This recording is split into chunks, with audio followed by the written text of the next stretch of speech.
华尔街日报星期四的报道说，北京正在积极推进一项文化同化计划，即官方文件和宣传中所称的民族融合。但是，在中国西北地区的东都决散，政府的这项运动已经走向了极端化。北京在东都决散设立的所谓培训设施，成为2战以来对少数民族最大规模的拘留。报道称，该运动已经开始在其他少数民族地区蔓延和加强。北京推行的民族同化运动，其中一部分依赖为监视和控制人口而建立的安全设施，包括在少数民族人口多的地区推出高科技警察监视系统，这也是中国政府在东都决散用来监控当地维吾尔族人的策略。自2016年以来，中国当局在东都决散新组建了数千个公安派出所，安装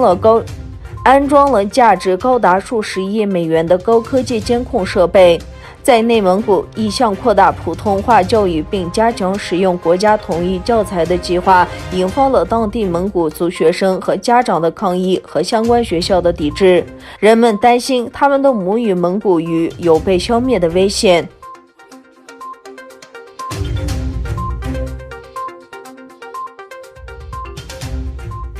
为禁止进口来自东都决散以及中国其他地区的奴工产品，欧洲联邦参议员决定对2020年海关修正案禁止进口维吾尔奴工产品法案进行议会听证。目前参议员正征集提案，征集时间截止到2021年2月5日。参议员将在2021年5月12日前向外交、国防和贸易立法委员会提交听证报告。发起此次听证会的欧洲参议员帕特里克表示，欧洲议会需要采取坚定的立场，反对中国在维吾尔自治区有据可查的对维吾尔人的虐待行为，以支持国际社会制止现代奴隶制的努力。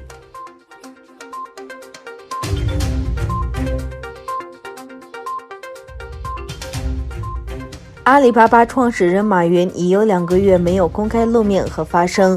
英国金融时报此前报道，马云没有按照预定计划于11月出席其自创的一档真人秀节目。马云去年10月24日上海外滩金融峰会发表演讲，公开批评中国的金融监管体制，称之为当铺思维。不久，马云为实质控制人的金融科技公司蚂蚁集团定于11月5日在上海和香港创纪录的370亿美元的首次公开募股被叫停。随后，当局还宣布对持有蚂蚁集团33%股份的电商巨头阿里巴巴集团进行反垄断调查。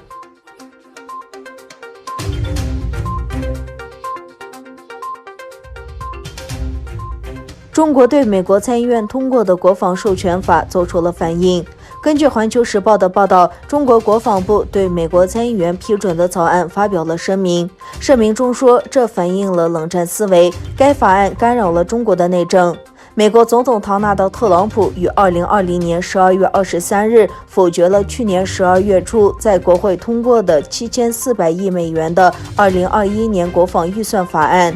国防预算计划针对中国建立太平洋威慑计划，但印度太平洋司令部预算又拨款22亿美元，以加强美国在太平洋地区的军事实力，并支持该地区的伙伴和盟国。